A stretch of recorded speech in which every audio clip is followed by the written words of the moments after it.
जी अस्सलाम वालेकुम। उम्मीद है कि आप सब लोग खैरियत से होंगे। पहले खबर आई कि शरीफ खानदान लंदन जा रहा है। अब खबर आई है कि बिलावल भुट्टो जरदारी साहब 7 या 10 दिन के लिए दुबई चले गए। जी हाँ जी, इस वक्त मुल्क के अंदर जो हालात हैं वो आपके सामने हैं। सिंध में जो कुछ हो रहा है, बलोचिस्तान में पाकिस्तान पीपल्स पार्टी की हुकूमत है, लेकिन बिलावल भुट्टो जरदारी साहब मीडिया रिपोर्ट्स के मुताबिक 7 या 10 दिन के लिए दुबई चले गए। पहले जिस तरह मैंने अर्ज किया कि शरीफ खानदान के हवाले से बताया गया कि वो लंदन जा रहे हैं, वहां पे जाके वो बड़ी इंपॉर्टेंट सियासी मीटिंग्स भी करेंगे। अब बिलावल भुट्टो जरदारी साहब 7 दिन या 10 दिन दुबई में क्या करेंगे मुझे उस हवाले से पता तो नहीं है, लेकिन मुझे पूरा यकीन है कि वो वहां पे बैठ के पाकिस्तान के हवाले से सोचेंगे 8-10 दिन पाकिस्तान के मामलात को कैसे बेहतर किया जा सकता है, और यकीनन पाकिस्तानियों के गम में, पाकिस्तानियों के हालात को ठीक करने के लिए, सोचने के लिए ही वो दुबई जा रहे होंगे। ये तो नहीं हो सकता कि अगर बलूचिस्तान में इस किस्म के हालात हों, वहां पे अख्तर मैंगल साहब जो है वो धरना देने की बात कर रहे हों, लॉन्ग मार्च लेके चल रहे हों, दीगर वहां पे दहशतगर्दी के वाकयात हो रहे हों, और उसी सूबे के अंदर बिलावल साहब की हुकूमत है, उसी सूबे के अंदर आसिफ जरदारी साहब की हुकूमत है। अब ये तो नहीं हो सकता ना कि जी बिलावल साहब उठे और कोयटा चले जाएं, कोयटा जाके डेरे लगा लें। जब 26वीं आईनी तरमीम पास करवानी थी तो सुबह शाम बिलावल कभी इधर होते थे, कभी उधर होते थे, कभी मौलाना से मिलते थे, कभी किसी और से मिलते थे। क्या इस वक्त जो बलूचिस्तान के अंदर हो रहा है वो उसमें इनकी कोई जिम्मेदारी नहीं है? क्या सिर्फ इन्होंने प्रोटोकॉल एंजॉय करना है? क्या सिर्फ इन्होंने हुकूमतें एंजॉय करनी है? तो इससे आप अंदाजा लगा लें कि बलूचिस्तान में इनकी कोई क्यादत उस तरह नहीं जा रही है। सियासी तौर पे क्या आप लोगों को एंगेज कर रहे हैं वो आपके सामने है। शरीफ खानदान के हवाले से बताया जा रहा है कि जनाब वो लंदन जा रहे हैं, वहां पे उन्होंने जाके इंपॉर्टेंट मीटिंग्स करनी है। तो इस तरीके से इस तरह इस वक्त जो हालात हैं, जो मुल्क है वो इस तरीके से चलाया जा रहा है। दूसरी जानिब कुछ और खबरें भी मीडिया में आ रही हैं। एक तरफ जो खबर आई कि मियां साहब का वहां पे इलाज होना है, और उनका ऑब्वियसली पहले भी इलाज बरतानिया में होता रहा, उनका चेकअप वगैरह भी वहां पे होता रहा। लेकिन एक और खबर जो पाकिस्तान से आ रही है कि जब मियां साहब जो है वो तो जा रहे हैं लंदन अपने इलाज के लिए, लेकिन अच्छी खबर पाकिस्तानियों के लिए ये है कि कलसूम नवाज हॉस्पिटल की मंजूरी दे दी गई है। ये सामने आप देख सकते हैं, एक्सप्रेस ट्रिब्यून इसको रिपोर्ट कर रहा है। इस खबर के मुताबिक पंजाब की चीफ मिनिस्टर मरियम नवाज साहिबा ने अपनी वालदा के नाम पे एक बड़ा अस्पताल बनाने की मंजूरी दे दी है। यह अस्पताल पिंडी में बनाया जाएगा और इसकी फंडिंग वगैरह भी जो है वो मंजूर हो जाएगी, और उसके बाद ये काम, ये प्रोजेक्ट शुरू हो जाएगा। और इसके हवाले से बताया गया है, कुछ इलाके के एमएनए और एमपीए को भी कोट किया गया है कि अवाम की खिदमत के लिए यह अस्पताल बनाया जा रहा है और हुकूमत सब कुछ करेगी। अच्छा, अपने इलाज बरतानिया में, लेकिन अपनों के नाम पे अस्पताल पाकिस्तान में। अगर आपने अपने नाम पे या अपने किसी प्यारे के नाम पे अस्पताल बनाना है तो जरूर बनाएं, अपने पैसे से बना लें, नहीं तो आवाम से चंदा इकट्ठा कर लें। ये गवर्नमेंट का पैसा गवर्नमेंट के प्रोजेक्ट के तौर पे अपने नाम के ऊपर, अपने अजीजों अकारब के नाम के ऊपर अस्पताल बनाएं, अपने अजीजों अकारब के नाम पे दीगर चीजें बनाएं, और अवाम को कहें कि जी ये तोहफा आपके लिए। भाई पैसा भी अवाम का, और जो है वो पर नाम जो है वो अवाम का नहीं। और या फिर ये होना कि कोई एक आधी कोई ऐसी गारंटी दे दें कि अब जो हमारे नाम पे अस्पताल बनेंगे उन अस्पतालों में हमारे इलाज भी पाकिस्तान में होंगे। तो हमारे इलाज तो अभी भी पाकिस्तान में नहीं हो रहे, हम एज ए हुक्मरान तो बाहर जाएंगे, लेकिन हमारे नाम के ऊपर यहाँ पे अस्पताल अवाम के लिए बनाए जाएंगे।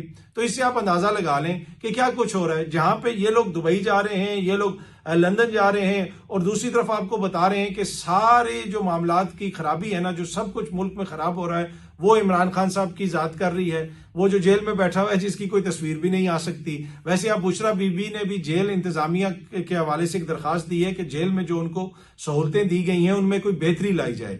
अगर वो इतनी लेविश वहां पे रह रही होती, इतना कोई इंजॉय वो वहां पे कर रही होती, तो क्या ये दरखास्त देने की जरूरत थी? इस दरखास्त में बताया गया है कि वो साबिक खातून अव्वल हैं और उनको जेल रूल्स के मुताबिक बेहतर क्लास दी जाए, बेहतर सहूलियात वहां पे जेल के अंदर दी जाए। आप देखते हैं कि उनको दी जाती हैं या नहीं दी जाती, लेकिन हमारे जो हुक्मरान हैं उनके दिलों में यकीनन पाकिस्तानियों का दर्द है, पाकिस्तान का दर्द है। इसलिए तो वो कभी दुबई जाके सोचते हैं पाकिस्तान के हवाले से, कभी लंदन में जाके पाकिस्तान के हवाले से इंपॉर्टेंट मीटिंग्स करते हैं, क्योंकि बात तो उन्होंने पाकिस्तान की करनी है। दूसरी जानिब जो पाकिस्तान की हालत है, जो पाकिस्तान के बच्चों की हालत है, अब एक और खबर पंजाब से आ रही है, ये सामने आप देख सकते हैं। अब ये बड़ी इंपॉर्टेंट खबर है। इस खबर के मुताबिक जनाब पंजाब में, जी हाँ जी, पंजाब में 40,000 से ज्यादा जो असातिज़ा और दीगर स्कूल स्टाफ है उनकी जॉब्स खत्म की जा रही हैं। ये सामने आप देख सकते हैं, गवर्नमेंट ने एक्स कर दिए 43,960 एजुकेशन जॉब्स, यानी 43,960 जॉब्स हैं जो खत्म की जा रही हैं। अगर आप इस खबर की तफसील पढ़ें कि Punjab education department has officially abolished 43,960 teaching and non teaching post in 10,652 schools that were outsourced under Punjab Schools Reorganization Program PSRP। ये जो स्कूलों की प्राइवेटाइजेशन की गई, पब्लिक प्राइवेट पार्टनरशिप की गई, वो जो स्कूल दिए गए हैं उन लोगों को अब उन स्कूलों के अंदर 43 यानी 43,000 से ज्यादा जॉब्स खत्म की जा रही हैं। मिनिस्ट्री ऑफ फाइनेंस और मिनिस्ट्री ऑफ एजुकेशन ने इस हवाले से एक सरकारी इलामिया भी जारी कर दिया है। ये भी ये खबर रिपोर्ट कर रही है। और ये वो जो स्कूल्स हैं 5,863 स्कूल्स हैं जिनको प्राइवेटाइज किया गया था। ये खबर में लिखा हुआ है कि in the first phase 5,863 public schools were privatised, followed by another 4,789 in the second phase। वो ये बता रहे हैं कि पहले फेज में इतने स्कूल प्राइवेटाइज किए गए, दूसरे फेज में इतने स्कूल प्राइवेटाइज किए गए। पब्लिक प्राइवेट पार्टनरशिप की बात हो रही है, लेकिन ये अब इन स्कूलों से जॉब्स का खात्मा किया जा रहा है। Third phase which is now under way, जो अभी थर्ड फेज चल रहा है, will see the privatisation of 5,100 more schools. अब ये बताया जा रहा है कि जी पंजाब की हुकूमत ने पहले फेज में 5,000 से ज्यादा स्कूल प्राइवेटाइज किए, दूसरे फेज में तकरीबन 5,000 स्कूल प्राइवेटाइज किए और अब तीसरे फेज के अंदर अगेन 5,100 स्कूल प्राइवेटाइज किए जा रहे हैं। ये एक्सप्रेस ट्रिब्यून की खबर है। और इन्हीं स्कूलों के अंदर 43,000 से ज्यादा जॉब्स खत्म की जा रही हैं। पाकिस्तान में जो प्राइवेट एजुकेशन है उसके हवाले से कहा जाता है कि वो ज्यादा बेहतर है, जो सरकारी स्कूल्स हैं उनकी कोई हालत नहीं होती। लेकिन हाल ही में मैंने इस्लामाबाद में देखा, बल्कि मैंने उसके ऊपर रिपोर्ट भी किया था कि इस्लामाबाद के स्कूलों में बहुत ज्यादा हमने बेहतरी देखी। जो सेक्रेटरी एजुकेशन है वानी साहब, उन्होंने बड़ा काम किया। वो एक जगह पे मुझे मिले थे, उन्होंने मुझे बताया कि हम स्कूल में ये कर रहे हैं वो कर रहे हैं। तो मैंने कहा जिस तरह ब्यूरोक्रेट्स की आदत होती है वो अपनी तारीफें करते हैं। तो मैंने लिटरली जाके 2-3 जगहों पे चेक किया, हर जगह पे हर स्कूल में बच्चों को दोपहर के वक्त फ्री खाना मिलता है। जिस तरह यूरोप में अमेरिका में दिया जाता है उस तरह फ्री खाना बच्चों को मिल रहा था। इवन यूरोप में और अमेरिका में भी कुछ जगहों पे बच्चों को जो मील्स दिए जाते हैं वो पेरेंट्स को पे करना पड़ता है। जो पेरेंट्स पे कर सकते हैं वो पैसे देते हैं, बाकी सबको फ्री मिलता है। लेकिन यहाँ पे सारे सरकारी स्कूलों में बच्चों को फ्री खाना मिल रहा था। मैं खुद 2 स्कूलों में जाके मैंने चेक किया। उसके बाद फिर मैंने एक स्कूल का विजिट किया, वहां पे जिस किस्म की लैब्स बनाई गई, जिस किस्म का सामान लगाया गया, और बहुत सारे बच्चे जो प्राइवेट स्कूल से सरकारी स्कूलों में आ रहे हैं। लेकिन ये जो इतना अच्छा काम किया सेक्रेटरी एजुकेशन वानी साहब ने, अब उनको उसका सिला मिला है कि हुकूमत ने उनको ट्रांसफर कर दिया। जी हाँ जी, उनकी ट्रांसफर हो गई है और उनको किसी और जगह पे भेज दिया। और अभी वो जो जितनी वो बेहतरी लेके आ रहे थे और वो दीगर सूबों में भी लाना चाहते थे कि हर जगह पे इस तरह सरकारी स्कूलों में बेहतरी लाई जाए, जो अवाम का पैसा है वो अवाम के ऊपर खर्च हो। लेकिन वानी साहब को जनाब ट्रांसफर कर दिया गया है और इस हवाले से नोटिफिकेशन भी जारी कर दिया गया। और अब इंटर प्रोविंशियल जो कोऑर्डिनेशन डिवीजन है उसमें उनको तैनात कर दिया गया है। अब पिंडी डिस्ट्रिक्ट से एक और जो खबर आ रही है ये सामने आप देख सकते हैं, मीडिया भी इसको रिपोर्ट कर रहा है कि एजुकेशन अथॉरिटी ने सेकंड शिफ्ट जो स्कूलों में होती थी वो कैंसिल कर दी है। Rawalpindi district education authority has officially cancelled second shifts in all government school that were running evening classes over the past 4 years। गुज़िश्ता 4 सालों के दौरान जिन स्कूल्स में एक सेकंड शिफ्ट लगती थी, जहां पे बच्चियां भी जाती थी बच्चे भी जाते थे, अब रावलपिंडी डिस्ट्रिक्ट के अंदर उन तमाम स्कूलों में ये शिफ्ट्स कैंसिल कर दी गई हैं। अप्रोक्सीमेटली 50 ऐसे स्कूल्स हैं जिनके अंदर ये फैसला नाफिज किया गया है और एक फॉर्मल नोटिफिकेशन भी जारी कर दिया गया है। और बहुत सारे लोग इस हवाले से कंप्लेन कर रहे हैं। बहुत सारे लोग अपनी बच्चियों को सेकंड शिफ्ट में भेजते थे, अब वो नहीं भेज सकेंगे।